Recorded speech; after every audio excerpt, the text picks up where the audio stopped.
Di dalam saya mempersiapkan untuk hari ini, untuk ibadah pertama, saudaraku, saya mulai mencoba melihat kembali bagaimana keadaan hidup saya hari-hari, saudaraku. Di tengah yang namanya persoalan hidup,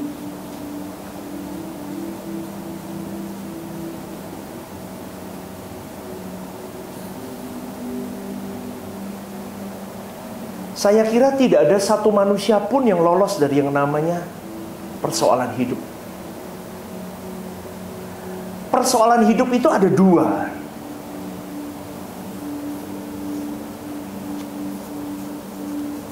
Ulah manusia sendiri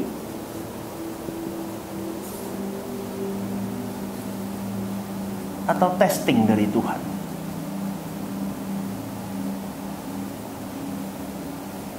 Oh, kebalik ya, ada God's testing ya. Tapi ya sudahlah. Testing dari Tuhan.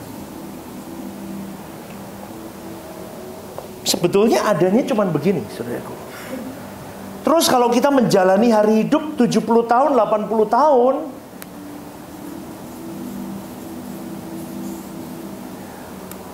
urusan kita ya cuman begini. Betul nggak? Kalau nggak salah kita, ya memang Tuhan sedang membawa sesuatu kepada kita.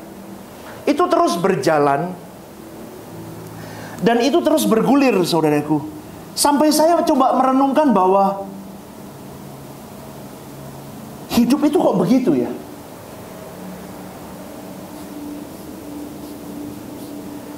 Ada dua keadaan manusia yang berbeda ketika mengalami yang namanya persoalan hidup. Dan ini hasilnya nanti akan finishnya berbeda. Ini finish.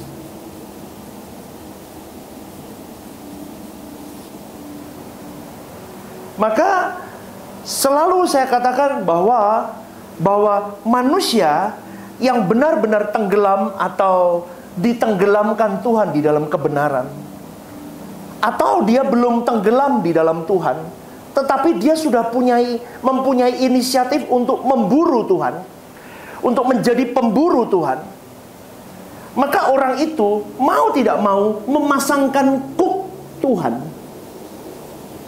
Ini kuk Tuhan di dalam hidupnya.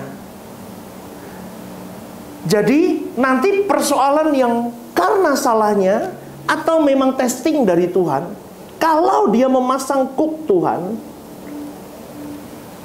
hasilnya beda dengan orang yang memasang kuk dunia. Begini saudaraku, saya teringat dengan satu cerita pengalaman dari pribadi Tuhan Yesus. Pada waktu dia selesai puasa 40 hari 40 malam, dengan keadaan yang hari itu dia sangat lemah pastinya.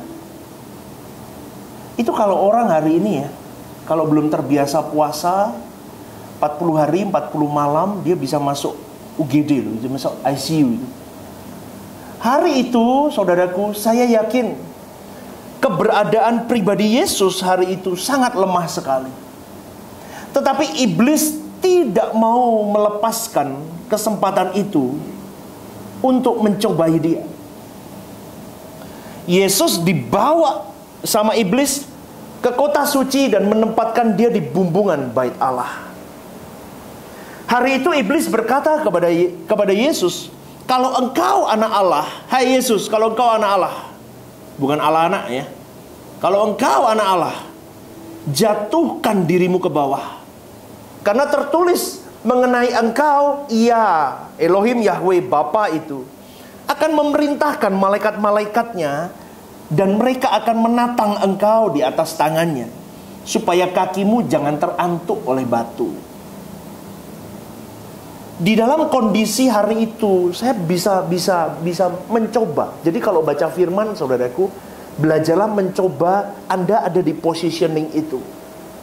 Hari itu, kalau Yesus tidak benar-benar menenggelamkan dirinya di dalam otoritas Bapaknya, dia bisa mengiyakan iblis. Dia akan sangat mudah untuk mengiyakan apa yang iblis tawarkan. Tetapi Yesus berkata lain kepada iblis. Ada pula tertulis, janganlah engkau mencobai Tuhan Allahmu. Artinya kamu jangan mencobai Bapakku. Maksud dari pencobaan ini, saudaraku, tujuan dari skema besar iblis adalah ragu. Iblis itu paling jago membuat orang ragu. Di Taman Eden, Hawa pun mulai ragu dengan apa yang dikatakan Elohim Yahweh kepada dirinya. Ragu ini menjadi jembatan masuk rencana iblis untuk mengobrak-abrik manusia. Kalau kita mulai mengerti ini, saudaraku, kita bisa mulai memetakan hidup ini dengan lebih hati-hati. Iblis itu berjuang mendorong Yesus hari itu di bumbungan bait Allah. Untuk Yesus ragu kepada Bapaknya, dia mulai berspekulasi, dan itu menjadi celah kalau Yesus menangkap yang menjadi umpan iblis. Maka keselamatan akan dunia gagal. Maka Anda harus tahu, peta kerja setan itu lihai, saudaraku. Kalau kalian hari ini ya, kalau kalian mau dipakai Tuhan, dia sudah tahu, setan tuh tahu, saudaraku. Dia akan bentangkan banyak jaring, banyak ranjau, supaya engkau gagal di tengah jalan. Dan pasti itu semua orang yang mau dipakai Tuhan, atau orang yang memburu Tuhan, orang yang haus lapar akan Tuhan, orang yang mau hidupnya kembali ke rel Tuhan, orang yang mau sungguh-sungguh sama Tuhan, pasti hidupnya tidak mudah. Karena iblis menaruh banyak ranjau di hidupnya. Pastor, apakah selalu iblis menaruh ranjau dengan persoalan hidup? Tidak. Kenikmatan hidup pun ini ranjau. Maka jangan berdoa hidupmu mintanya seperti ini, seperti itu, jangan. Kalau hari ini hidupmu di dalam persoalan hidup, tetapi engkau sungguh-sungguh memegang Tuhan, kau berada di kuk Tuhan, engkau minta, Bapa jangan jauh dariku ya, aku gak bisa sendiri.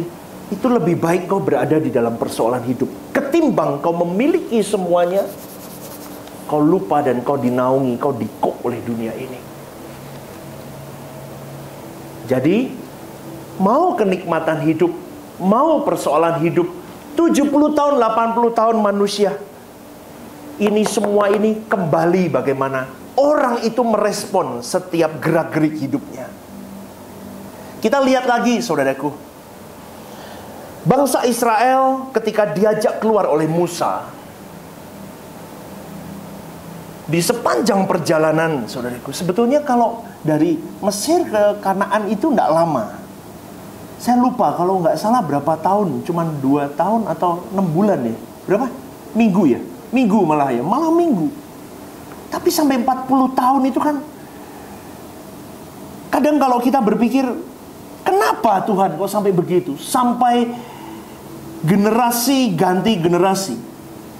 Itu pun belum sampai di situ. Dikatakan di dalam Keluaran 17 ayat 1, kemudian berangkatlah segenap jemaah Israel dari padang gurun Sion, berjalan dari tempat persinggahan ke tempat persinggahan, sesuai dengan titah Tuhan, lalu berkemah mereka di Rafidim. Di cerita ini, saudaraku, bangsa Israel itu dituntun oleh tiang awan dan tiang api. Kemudian mereka berkemah di Rafidim, tetapi di sana tidak ada air untuk mereka minum. Mereka mulai menggerutu, mereka mulai cekcok dengan Musa. Bahkan ngomongnya bangsa Israel itu ketus, saudaraku. Dia ngomong sama Musa, kamu mau bawa kami mati ya di perjalanan ini? Apakah di Mesir tidak ada kuburan sampai kami dibawa jalan-jalan begini dan kami mati di jalan?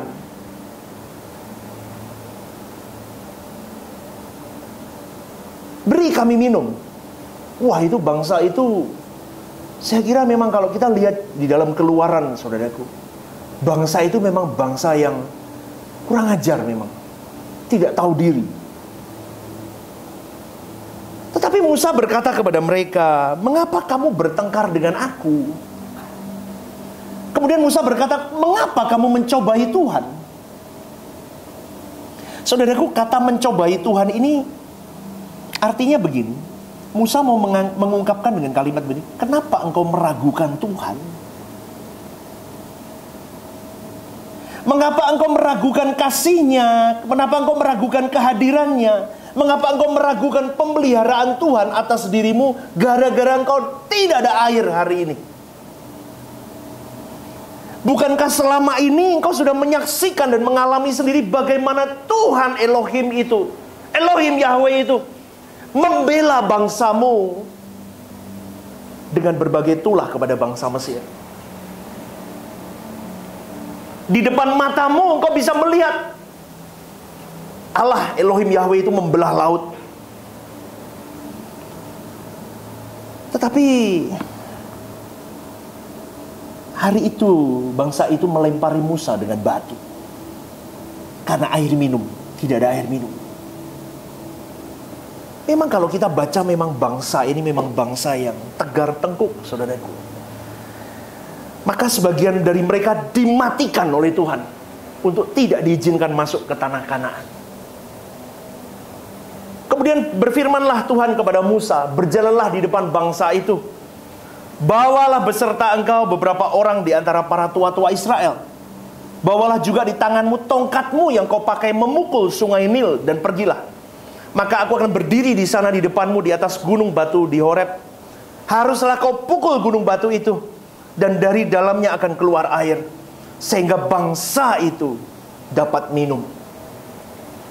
Diperbuat Musa di depan mata para tua-tua Israel, dipukul batu itu.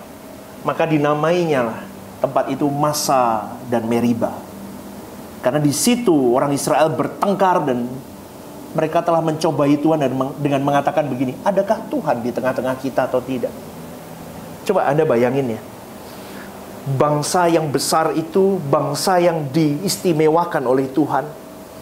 Anak-anak STT sekolah teologi semester pertama mesti pertanyaannya begitu, kenapa Tuhan mengistimewakan bangsa Israel? Itu pertanyaan saya juga dulu. Kenapa kok bangsa Israel khusus diistimewakan? Tidak ada jawabannya. Jawabannya ya memang itu haknya Tuhan. Dia diberi berbagai fasilitas, diberi berbagai kesempatan untuk melihat betapa dahsyatnya pemeliharaan Tuhan atas hidupnya. Tetapi mereka bisa meragukan Tuhan dan mereka bertanya, adakah Tuhan di tengah-tengah kita? Ada apa enggak sih Tuhan? Saudaraku, Allah di dalam perjanjian lama sampai hari ini tidak pernah berubah. Amin. Allah yang sama. Apa yang pernah Allah lakukan kepada bangsa Israel, Dia juga melakukan semuanya untuk umat pilihan, kau dan saya. Dari cerita ini, saudaraku, ada makna yang boleh kita ambil sebagai umat pilihan.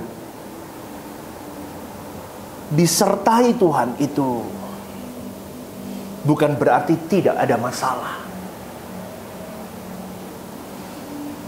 Kita hidup kalau kita memburu Tuhan,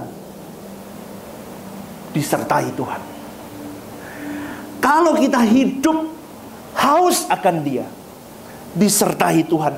Tetapi meskipun kau haus, kau memburu Tuhan, kau lapar akan Dia, tidak mungkin meniadakan persoalan hidup. Kau boleh bertuhan dengan begitu ekstrimnya, tetapi persoalan hidup tidak akan pernah hilang dalam hidupmu. Malah semakin banyak, ya. Maka kalau dulu yang saya pahami tentang kekristenan itu salah, bahwa ketika aku serius sama Tuhan, persoalan hidup itu seakan-akan di-delete sama Tuhan. Maka yang muncul kenikmatan hidup. Setelah saya lebih dalam mengerti akan kebenaran, semakin saya tahu kenikmatan hidup itu ya persoalan hidup. Kalau ikut Tuhan, loh piye toh? Piye coba saudaraku? Mumet toh? Mumet. Tapi memang itu faktanya. Kenikmatanmu hidup itu bukan everything you want, everything ready. Enggak. Kenikmatan hidupmu adalah persoalan hidup. Berarti boleh dikatakan begini, disertai Tuhan berarti bukan tidak ada masalah. Disertai Tuhan punya masalah. Penyertaan Tuhan itu tidak ditandai dengan keadaan yang semuanya baik. Hari itu murid-murid Tuhan Yesus naik di perahu itu dan tiba-tiba badai itu datang. Makanya saya boleh katakan apa? Hidupmu dan hidupku itu seperti berada di sebuah danau Galilea yang kelihatannya teduh selama ini, tenang. Tiba-tiba hidupmu bergelora tiada tara. Masalah datang tanpa diprediksi. Ingat saudaraku, tidak ada satu orang pun yang menyukai adanya masalah. Tetapi masalah pasti ada dalam hidupmu. Dan kadang seringkali Tuhan sengaja melakukan itu. Jadi kalau engkau menghadapi masalah hidup yang mengancam ketenangan hidupmu hari ini, mulai jangan ragukan Tuhan. Jangan ragukan Tuhan. Jangan kecut hatimu. Jangan kecil hatimu. Kenapa? Karena sebagai manusia, kalau engkau selama ini hidup hanya hidup sembarangan, engkau dikuk oleh dunia. Ketika ada hal badai, testing from God, remuk hidupmu. Dan kau biasanya mengumpat Tuhan. Tetapi kalau untung kau berada di kuk Tuhan, biasanya orang yang memburu Tuhan, Roh Kudus akan terus memberi dia kekuatan, pendamping, sampai dia bisa berkata, seperti lagu tadi, "It is well with my soul." Mungkin kita tidak berkata, "Tuhan, mengapa engkau tinggalkan aku?" ketika menghadapi problem itu. Mungkin kau tidak marah dengan Tuhan secara langsung dan kau meninggalkan Tuhan. Tidak. Tetapi tingkah lakumu, hal-hal kecil itu mengisyaratkan bahwa engkau merasa tidak puas dan engkau merasa, "Kenapa Tuhan kau tinggalkan aku?" Maka dari itu saudaraku, di dalam persoalan hidup yang datang, contoh, ini ulah manusia, karena ulahmu misal, respon yang harus kau lakukan adalah bercermin kepada Tuhan. Mana titik salahku? Kau minta ampun sama Tuhan. Ketika badai itu datang karena ulahmu, kau harus bercermin dan kau harus perbaiki. Perbaiki hidupmu. Mana yang harus dibetulkan, mana yang salah, minta ampun sama Tuhan. Maka saya cuma mau katakan, saudaraku, saya hari ini bisa sampai di titik ini melalui banyak hal. Dan hal yang paling menghancurkan hidup saya adalah, dulu saya sudah banyak orang berbicara, jangan main pekerjaan, sesuatu pekerjaan yang gamblingnya penuh, gamblingnya tinggi, yang punya high risk, jangan disentuh, Stephen. Tetapi saya mengeraskan hati saya. Dulu saya sudah dikasih tahu, saya nggak mau. Remuk, ulah siapa berarti? Ulah Tuhan apa ulah saya? Ulah saya sendiri. Makanya saya berkata, saya minta ampun, saya perbaiki, saya bercermin. Jangan ulang lagi. Perbaiki, minta ampun sama Tuhan, dan bertobatlah.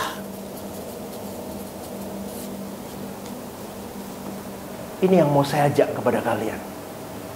Ini respon yang benar yang akan membawa dirimu finishing well.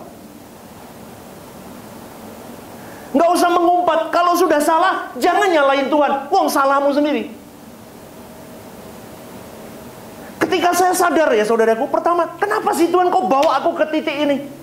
Memang di dalam kesalahan yang kita lakukan, Tuhan tetap bekerja. Karena firman Tuhan berkata, turut bekerja mendatangkan kebaikan dalam segala keadaan. Meskipun saya salah, tapi Tuhan bekerja. Semakin saya dibawa dikuk oleh Tuhan. Orang dablek biasanya dibeginiin, saudaraku. Di sini ada yang dablek ya. Amin. Dablek biasa dibawa begini. Ulah manusia kan, dablek baru Anda bisa dikuk. Kalau nggak dihabisin, nggak selesai. Jangan sampai kena hajaran Tuhan, saudaraku. Sakit. Saya di sini mengajak kepada kalian semua, hiduplah sesuai dengan apa yang Tuhan mau. Kita semua kerja. Kaki, tangan, semua lengkap kerja. Fokus, garap hidupmu.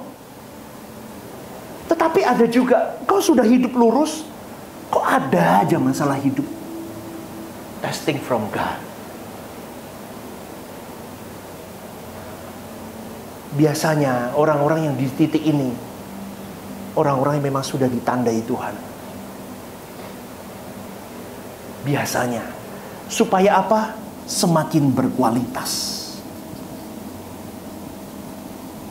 Sebetulnya 40 tahun bangsa itu putar-putar, Tuhan cari apa? Kualitas. Kan itu sebetulnya. Diputar-putar, kok tidak masuk-masuk, kenapa? Kualitas, dia cari ini loh. Loh, orang yang begini bisa begini nggak? Oh, sangat bisa, banyak. Saya salah satunya, sekarang saya mau masuk di sini. Saya sedang mengejar ini. Saya sedang memburu Tuhan sampai titik darah saya. Saya mau memburu dia terus. Saya haus akan dia. Kau dan saya sama. Hari ini mungkin kau masih punya ikatan-ikatan apapun. Jangan. Ini loh. Kamu kotor, kamu tidak layak. Kamu ini, kamu udah matiin. Tutup telingamu, tutup matamu, fokus ke Tuhan. Bercermin, perbaiki, minta ampun, bertobat. Go, masuk. Jadi manusia berkualitas. Di dunia aja engkau kejar semuanya sampai engkau berkelas di sini. Kalau bisa juara 1, kalau bisa ranking 1, kalau bisa top of the top. Kenapa di mata Tuhan kau tidak berani bintang 5, bahkan bintang 6? Bintang 6 lah, sekarang ini bintang 6. Kenapa kau tidak berani itu? Karena engkau masih menyimpan banyak kesukaan hidup. Dan ini, orang tidak bisa berkualitas. Coba ya, dengar baik-baik. Orang begini nih, lebih gampang daripada orang yang begini. Ini punya duit banyak, punya semuanya. Coba, berani nggak? Kadar untuk, apa ya, bahasa Jawanya, col-colan buat Tuhan. Col-colan itu ya, gelundung. All out, gelundung ikut Tuhan. Itu lebih mudah orang yang punya persoalan hidup. Maka saya mau berkata sekali lagi, kalau engkau di dalam masalah-masalah hidup yang tidak kunjung usai hari ini, bersyukur. Itu jalan highway untuk bawa dirimu, jalan tol untuk bawa dirimu berquality di hadapan Tuhan. Tapi ada juga, sudah ulahnya salah, ora bertobat, tambah runyam, tambah hilang. Banyak itu juga. Makanya dibutuhkan sebuah komunitas yang memang tiap hari engkau mendengarkan itu dan kebenaran itu masuk dalam hidup. Pastor, aku tidak bisa ya tiap hari punya waktu sama Tuhan. Tidak bisa. Karena dunia setiap waktu mencekoki engkau dengan banyak hal. Kalau engkau tidak berani mengkuk dirimu, kau hilang.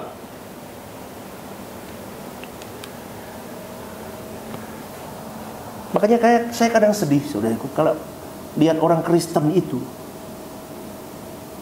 yang mengaku mengikut Tuhan. Gitu, selalu saya tulis gini nih.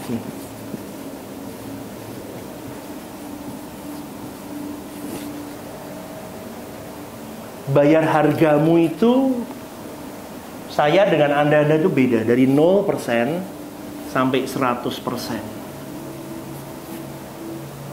Berapa?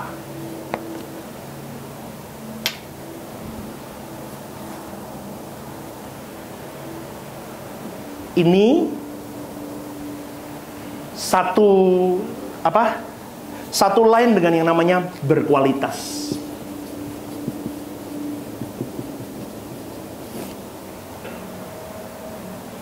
Ini tidak bisa dilepaskan. Ini satu. Dan biasanya berkualitas ini fokusnya jiwa. Ini tidak bisa dipungkiri, saudaraku. Dan ini menjadi salah satu kunci yang saya pegang.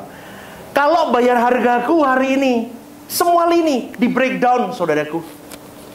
Contoh talenta, contoh waktu, contoh penundukan diri, contoh uang, contoh kesempatan, contoh ini, semua ini banyak nih di breakdown. Dari talenta dulu, berapa persen aku push untuk pekerjaan Tuhan? Waktu, berapa persen aku beri waktu untuk Tuhan? Ini semua, kalau Anda penuhi fulfill 100%, ini semua. Ini loh. Kau di-cook total. Nanti kalau sudah di-cook total, ini semua sudah di linian difokus ke Tuhan. Hidupmu mau nukik begini pun, mau terbang begini pun, ini nggak sombong, ini nggak hancur. Nggak mungkin rata-rata, nggak mungkin. Orang begini pasti akan berkualitas, terus berkualitas. Tuhan bawa naik. Loh pastor, berarti pasti kalau ikut Tuhan semuanya akan baik, semuanya. Oh iya, semuanya baik. Di dalam pengertianmu semuanya baik, meskipun badai hidup masih ada di sini. Tapi menurutku, kalau dulu badai level 1 ini, buat saya yang belum di dalam Tuhan, saya sudah remuk, kehidupan saya tinggal 1 levelnya. Tapi ketika saya di dalam Tuhan, meskipun ini, saya masih 10. Bahagia saya masih 10.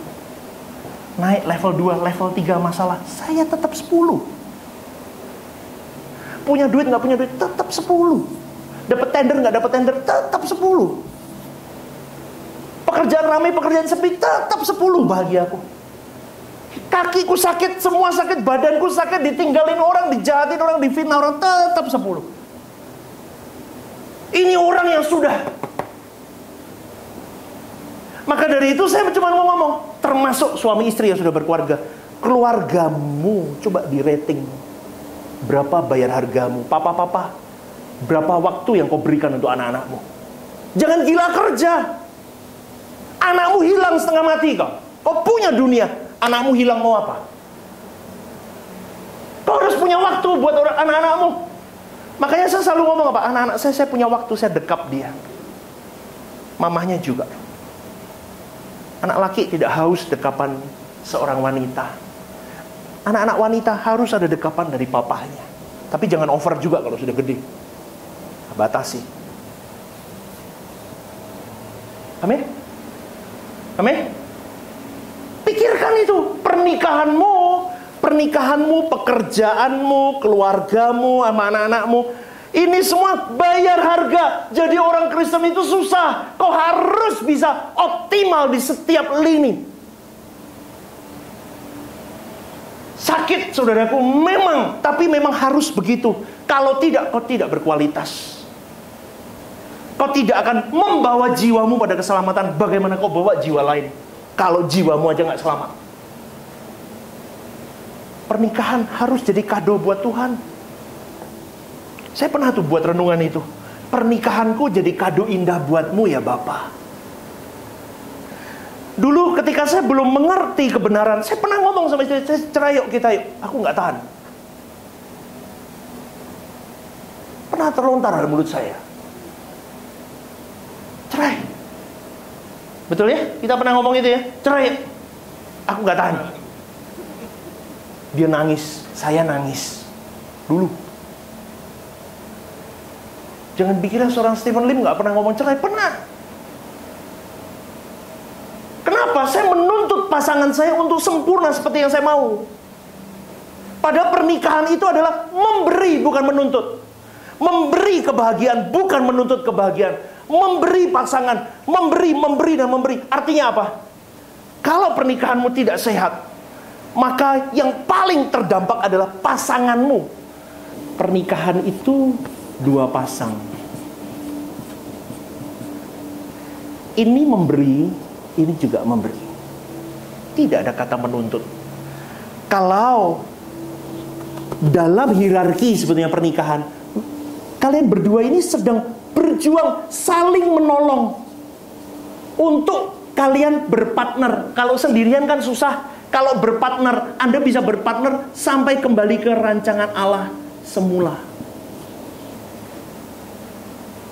Ini loh, hei Bapak Ibu, kalian menikah bukan untuk punya anak, bukan untuk mengumpulkan harta jadi orang duwe anak rapopo. Amin. Kalau Tuhan tidak kasih anak, kenapa memangnya? Tidak apa-apa. Tapi fokusmu menikah. Loh kok malah seminar pernikahan ya? Tidak apa-apa. Kembali ke rancangan Allah semula. Kau harus kembali. Makanya ini tidak boleh. Laki-laki nggak boleh selempat-selempit. Apa sih selempat-selempit? Sama ini. Tidak boleh. Tuhan tidak berkenan. Dua jadi sah. Loh pastor nggak boleh ada uang laki. Nggak usah uang laki. Bapak-bapak ketawa-ketawa. Aku udah duit lanang nih. Nggak usah. Dia kok lemes loh. Aduh. Dia nggak ada uang laki. Contoh, seorang papa atau seorang mama. Mama juga nggak boleh. Kalau mau ngasih orang tua kalian, kasih. Kalau lakimu nggak boleh, doakan dia. Itu jahat, tau nggak? Itu nggak akan masuk surga orang begitu. Istrimu juga sama, bawel, ngasih uang tuamu terus, mamamu terus, kan ada begitu kan? Di sini nggak ada sih. Di luar sana banyak. Di sini nggak ada. Lakinya mau ngasih mamahnya uang, apa? Ini perempuannya mau ngasih mamahnya, mertuanya nih ya, mamanya. Ini ribut. Atau dibalik. Lah ini celah setan. Ini setan pinter merusak pernikahan. Ini mau ngasih, lu kan aku anak wedok wis digedhekke, kok ndak ngasih? Mau ngasih takut sama suaminya. Celah setan nggak? Langsung, ya, umpet-umpetan. Mulai satu hal kecil umpet-umpetan lagi. Terus, ini ya sama. Nah, salah satu mereka tahu pernikahan itu rusak. Rusaknya dengan apa? Ragu. Artinya apa? Mulai curiga. Racun curiga ini meluluh lantahkan pernikahan. Maka Bapak Ibu yang sudah menikah, jangan pelit. Amin. Dengerin dulu. Istrimu kalau ngomong, "Pah, aku mau ngasih mamahku ini." Jangan gitu. Dengerin dulu, maunya apa sih? Ngomong hati ke hati. Loh, Pastor Simon kok bisa ngomong begitu? Loh, dulu aku ya begitu, pelit. Makanya aku bisa ngomong. Kalau mau ngasih, ngopo mamamu cek kerja, dewe cek kurang kok. Ora usah. Kene cek kurang kok. Tapi saya punya istri yang baik loh. Saya ngasih mama saya enggak adil dulu. Saya ngasih mama saya banyak, papa saya banyak. Tapi saya ngasih mertua enggak boleh. Setan ini. Saya bertobat, saudaraku. Makanya saya bisa kesaksian begini. Orang begitu nggak masuk surga, tahu nggak? Makanya saya ngomong. Jadi pendengar yang baik. Saya dilatih sama istri saya. Saya belajar berubah itu dari istri saya. Yang duduk dengerin, aku mau ngomong. Gini loh, dengerin saya. Saya sudah. Orang rano duit. Wih, pelitih begitu loh. Mungkin ngaji Cina Semarang mungkin ya. Cekelnya, wah, jangan tenan. Aku tuh dulu begitu loh, saudara. Wah, tepol. Jangan nggak boleh keluar gigal tuh nggak boleh loh. Maka dari itu pernikahanmu mulai fokus kembali ke rancangan Allah semula. Kalau enggak, kau punya anak, kau melahirkan setan-setan kecil selanjutnya seperti dirimu. Loh, maaf loh, saya ngomong ini apa adanya. Kalau anak laki atau anak perempuan, dia akan lihat bagaimana pattern mamanya. Oh, modelannya gini mamaku ya. Oke. Anak laki dia akan lihat pattern papahnya. Oh, begini. Makanya buah tidak jatuh jauh dari pohonnya. Ini. Oh, modelannya begini ya. Bagaimana mentrik papaku, mentrik mamaku, dia akan belajar, anak laki-laki. Bagaimana mamaku ngomelin papaku sepanjang malam sampai subuh. Seorang anak perempuan ini melihat, oh ngono nih ngomeli lanang ya. Sampai kupingnya wabang mengengeh. Oke, besok saya akan lakukan itu ke suamiku. Betul saudaraku, kalau engkau tidak fokus ke rancangan Allah semula, hidupmu diperbaiki setiap lini. Engkau sedang mencetak setan-setan kecil selanjutnya di generasi di bawahmu. Belum lagi mereka menikah dengan setan kecil yang lain. Wah. Jadilah, lu bener loh. Ya, omonganku betul apa enggak? Betul. Lahirlah bayi-bayi saya.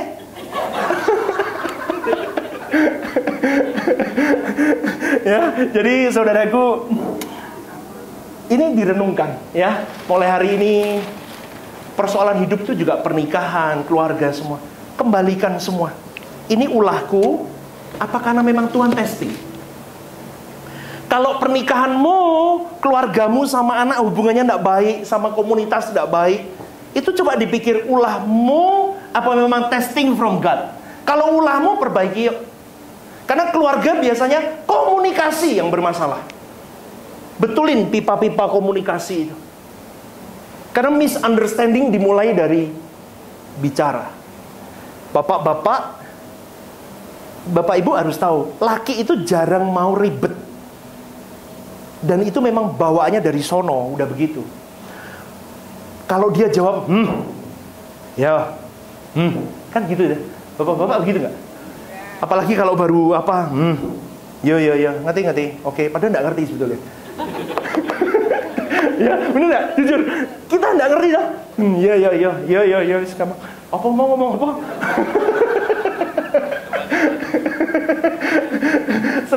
Sering kali itu laki itu malas diribetin, saudaraku.